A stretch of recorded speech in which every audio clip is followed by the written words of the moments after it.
rancangan metamaterial oleh Indrajit Prayoga. Presentasi ini sebenarnya merupakan review dari jurnal yang berjudul Rapid Design for Metamaterial. Ya, ini adalah outline presentasi yang akan saya sampaikan. Yang pertama adalah metamaterial secara umum, lalu rancangan metamaterial yang meliputi diagram alir dan detail rancangannya, serta kesimpulan. Pada saat berbicara mengenai metamaterial, tentu saja hal yang pertama menjadi pertanyaan adalah apa yang disebut dengan metamaterial. Metamaterial adalah material yang sifatnya dipengaruhi oleh susunan periodic unit sel ketimbang komposisi kimia. Meskipun ada juga yang mengatakan komposisi kimia tetap berpengaruh terhadap sifat daripada metamaterial. Yang kedua, metamaterial ini umumnya tidak ditemukan di alam. Oleh karena itu, terdapat sifat-sifat unik dari metamaterial yang berbanding terbalik pada umumnya dengan yang ada di alam. Di antaranya, permitivitas dan permeabilitasnya negatif, atau disebut juga left-handed metamaterial karena sifatnya ini. Yang kedua adalah indeks refraksinya negatif. Yang ketiga, efek Dopplernya terbalik atau reverse. Dimana seperti kita ketahui bahwa pada efek Doppler yang pada material yang terdapat di alam, pada saat sumber radiasi mendekat ke arah pengamat akan terjadi blue tip atau pergeseran panjang gelombang menuju ke arah panjang gelombang yang lebih pendek atau energi yang lebih besar. Tapi pada material dari sebaliknya terjadi red tip, di mana akan menuju ke arah panjang gelombang yang lebih panjang dengan juga energi yang lebih kecil. Berikutnya merupakan contoh daripada metamaterial yang dapat kita lihat terdiri dari unit sel secara periodik.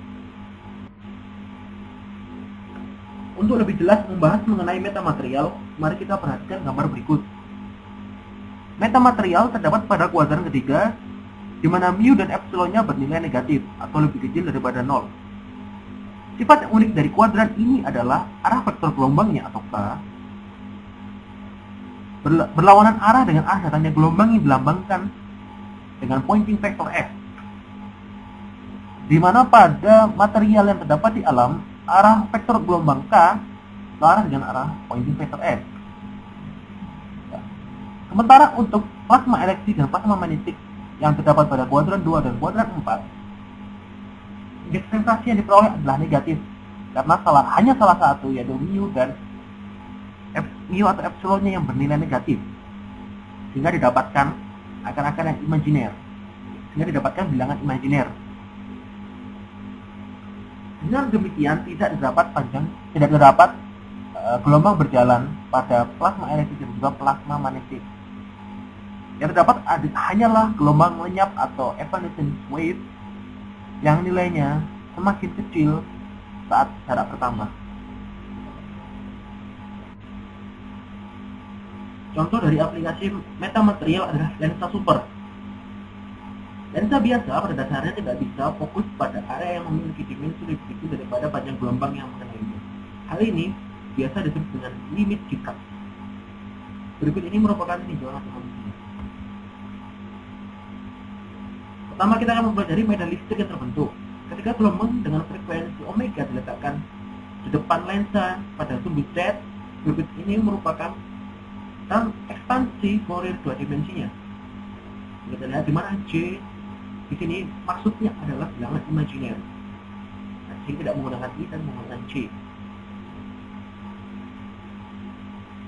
Sementara KZ merupakan vektor,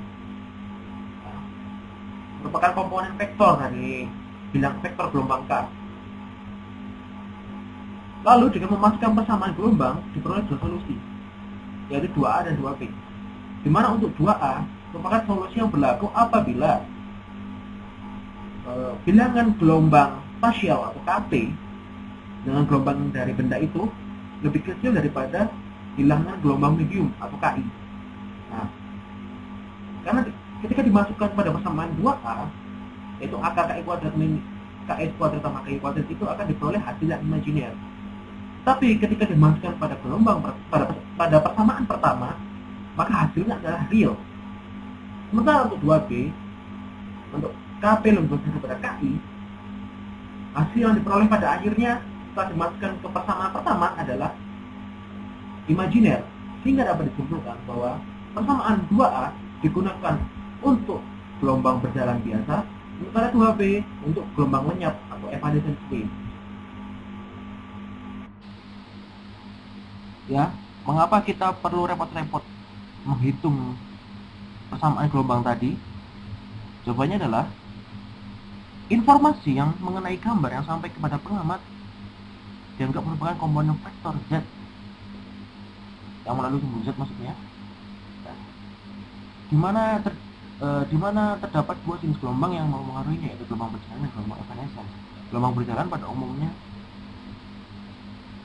merupakan gelombang yang korespondensi dengan lambda yang besar, di mana lambda yang besar ini akan menunjukkan fitur kasar daripada gambar tersebut, sementara lambda yang kecil merupakan fitur detail dari gambar tersebut. Tapi apabila lambda ini lebih kecil daripada lambda medium, maka yang ada hanyalah gelombang evanescence seperti pada gambar B, yang nilainya akan mengalami penurunan secara eksponensial dengan semakin bertambahnya jarak dari lensa. Coba kita lihat bahwa gambar tersebut tidak sampai kepada pengamat pada gambar B, tapi beda dengan gambar D yang merupakan metamaterial. Meskipun sudah melewati limit difraksinya, atau lambdanya lebih kecil daripada lambda medium, kita lihat terjadi penguatan pada gelombang evanescence tadi, sehingga dapat dikatakan bahwa metamaterial mempunyai kemampuan untuk melakukan resolusi gambar melebihi dari limit difraksi. Itulah merupakan salah satu potensi dari metamaterial. Ya, sekarang beranjak pada rancangan metamaterial. Yang pertama akan dijelaskan adalah mengenai diagram alir rancangan metamaterial. Diagram alir ini terdiri dari 3 langkah pokok, yaitu system level design, vertical level design, dan juga output yang meliputi mass generation. Di mana masing-masing langkah ini akan saya jelaskan pada slide berikutnya. Sekarang kita beranjak ke detail rancangan metamaterial.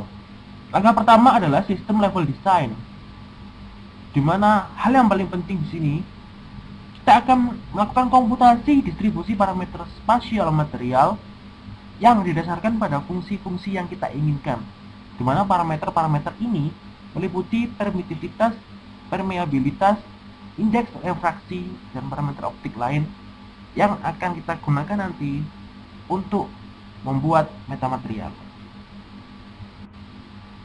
Tahap kedua adalah vertical level design yang terdiri dari 4 langkah yang semuanya nanti akan dikerjakan secara komputasi. Di sini kita akan membahas mengenai persamaan dasar yang mendasari komputasi tersebut. Yang pertama adalah modifikasi permitivitas dan permeabilitas atau μm dan epsilon m dengan full wave simulation. Dimana persamaan dasarnya kita akan menghubungkan dengan impedansi atau eta yang merupakan akar mu e per epsilon e. E adalah simpulan dari efektif. Dimana nilainya akan tergantung dari resonansi yang terjadi. Jika elektrik murni akan kita lihat pada persamaan kedua, dan magnetik murni akan menggunakan persamaan ketiga. Lalu bagaimana hubungannya dengan dimensi sel atau D? Jika kita lihat pada persamaan paling akhir, di situ akan ada hubungan antara μm dan epsilon m dengan D. Tetapi pada full wave simulation ini, data yang akan diperoleh adalah, atau parameter yang akan diperoleh adalah koefisien dari koefisien dari refleksi dan transmitasi yang dilambangkan dengan R dan T, yang akan berhubungan langsung dengan impedansi gelombang atau hambatan gelombang, sehingga akan bisa diperoleh atau diprediksi mengenai permitivitas yang telah dimodifikasi dan epsilon yang telah dimodifikasi, mu m dan epsilon m. Setelah itu kita akan lanjut ke langkah yang kedua. Langkah kedua adalah penentuan parameter Lorentz dengan permodelan Drude Lorentz.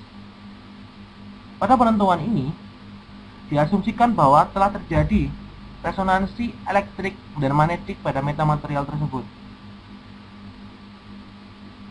Apakah yang dimaksud dengan parameter Lorentz? Itu adalah semua koefisien yang terdapat pada persamaan 1 dan 2. Di antaranya adalah F besar yang menunjukkan intensitas resonansi, mu permeabilitas magnetik, gamma atau faktor redaman atau damping faktor, baik U maupun E yang menunjukkan masing-masing adalah magnetik dan elektrik, serta F0 U dan F0 E yang masing-masing adalah frekuensi resonansi magnetik dan frekuensi resonansi elektrik.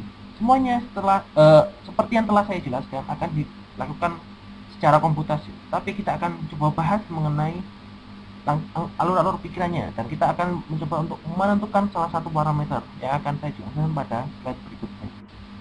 Pada slide ini akan dibahas mengenai persamaan dasar yang mendasari penentuan parameter magnetik. Ya, kita akan ambil contoh parameter magnetik saja, di mana saat terjadi frekuensi resonansi magnetik, nilai imajiner dari mu m akan mencapai maksimalnya, sehingga nilai realnya akan mencapai minimal. Jika kita anggap frekuensi yang kita ambil atau FPU lebih besar daripada F0U, ya, lebih besar dari F0U, lalu kita substitusikan pada persamaan yang pertama yang ada di slide sebelumnya, akan didapatkan persamaan yang ketiga, di mana delta di sini merupakan nilai imajiner daripada FPU tersebut. Namun dapat kita lihat persamaan ini masih cukup rumit, ya, masih cukup rumit, sehingga kita bisa menghilangkan yang gamma di situ, damping faktor, dengan mengasumsikan bahwa nilai dari faktor daman atau damping faktor tersebut berada di antara FPU per 1000 sampai FPU per 10, ya. Setelah kita lakukan asumsi tersebut, maka kita akan dapatkan fungsi yang hanya terdiri dari F besar U, F kecil PU, dan F kecil 0U pada persamaan 4 itu. Nah, setelah itu kita hanya tinggal lakukan penyederhanaan dari persamaan ini, didapatkan persamaan 5, di mana intensitas resonansi magnetik setara dengan 1 dikurangi frekuensi resonansi magnetik per frekuensi yang kita ambil, frekuensi magnetik yang kita ambil, atau FPU tadi. Sementara untuk penentuan parameter elektrik akan menggunakan prinsip yang sama. Yang perlu kita seperti yang telah saya jelaskan, bahwa ini menggunakan komputasi. Jadi yang perlu kita lakukan adalah menggunakan asumsi-asumsi seperti yang telah saya jelaskan tadi. Langkah ketiga adalah penentuan parameter Lorentz dengan ekspansi Taylor, di mana dasar dari penentuan ini adalah menentukan hubungan antara parameter geometri, dapat kita lihat S dan R, dengan parameter Lorentz seperti yang telah saya jelaskan tadi, di mana S di sini merupakan panjang lengan daripada SRR. Ini adalah gambar SRR atau split ring resonator, ya, di mana S ini merupakan panjang lengannya, sementara R adalah panjang lebar daripada pojok-pojoknya itu. Pada penentuan parameter Lorentz dengan ekspansi Taylor ini, asumsi yang digunakan berbeda dengan model Drude-Lorentz, karena dia dianggap tidak terjadi resonansi elektrik, sehingga tidak terjadi yang disebut dengan dispersi. Nah, sehingga dapat diasumsikan epsilon m sama dengan epsilon 0. Lalu setelah itu kita akan melakukan deret Taylor. Coba kita lihat deret Taylor-nya, ya. Di sini pada penentuan pertama ini dianggap R tetap dan S yang diubah. Ya, kita lihat itu panjang 1 sampai 5. Penentuan kedua adalah penentuan parameter Lorentz yang bervariasi terhadap perubahan S dan R. Ya. Setelah tadi pada penentuan pertama itu dianggap tidak terjadi perubahan R, sekarang terjadi perubahan R pada penentuan kedua ini. Sehingga kita lihat deret Taylor-nya akan sama seperti nomor 6 sampai nomor 10. Dimana semakin panjang deret Taylor ini akan didapatkan parameter Lorentz yang semakin presisi. Nah, jadi karena kita menggunakan komputasi, yang dibutuhkan hanyalah input S dan R. Jadi kita perlu tentukan berapa S-nya, misalnya berapa mikrometer gitu, dan R-nya yang juga sekian mikrometer. Lalu kita akan mendapatkan parameter-parameter Lorentz tersebut dengan asumsi tidak terjadi resonansi elektrik. Pada gambar ini dapat kita lihat hubungan antara frekuensi dengan permitivitas maupun permeabilitas. Pada frekuensi tertentu akan didapatkan nilai permeabilitas dan permitivitas yang maksimum ataupun minimum, di mana bagian hitam merupakan bagian real, sementara bagian putus-putus berwarna merah merupakan bagian imajiner. Nah, untuk membandingkan antara modifikasi dengan yang sebelum dimodifikasi, itu adalah yang modifikasi yang sebagian bawah yang sebelum dimodifikasi yang bagian atas. Cuma kita lihat kurva yang didapatkan setelah dimodifikasi itu lebih halus dan lebih teratur daripada yang sebelum dimodifikasi. Jika kita mendapatkan kurva yang bentuknya seperti ini, maka permitivitas dan permeabilitas yang telah dimodifikasi itu lebih baik daripada yang sebelum dimodifikasi. Tetapi jika hasil yang diperoleh lebih jelek, lebih tidak teratur begitu istilahnya, maka itu disebut dengan suatu kegagalan gitu. Jadi ini merupakan contoh hasil penelitian yang ada pada jurnal yang saya ambil. Ya, langkah keempat atau langkah terakhir dari vertical level design adalah sweep and search, di mana di sini kita akan mencari parameter geometri S dan R yang memberikan nilai optimum pada hampir setiap parameter Lorentz. Jadi akan diperiksa, akan kita search gitu, kita periksa dan kita ambil S dan R yang istilahnya optimum. Lalu setelah itu kita akan berlanjut ke tahap ketiga, yaitu mass generation. Pada mass generation ini kita akan melakukan pembuatan cetak biru berdasarkan hasil yang telah diperoleh pada langkah yang 2.4 sweep and search, untuk kemudian kita lakukan produksi. Jadi kita lakukan cetak biru dulu. Sehingga kesimpulan yang dapat ditarik adalah metamaterial merupakan material buatan yang sifatnya lebih ditentukan oleh struktur ketimbang komposisi kimia. Nah, salah satu aplikasinya adalah untuk membuat lensa super. Dalam merancang metamaterial, terdapat 3 tahap dasar yang perlu diperhatikan, yaitu system level design, vertical level design, dan mass generation. Ya, terima kasih atas perhatiannya. Semoga bermanfaat. Mohon maaf jika ada kesalahan.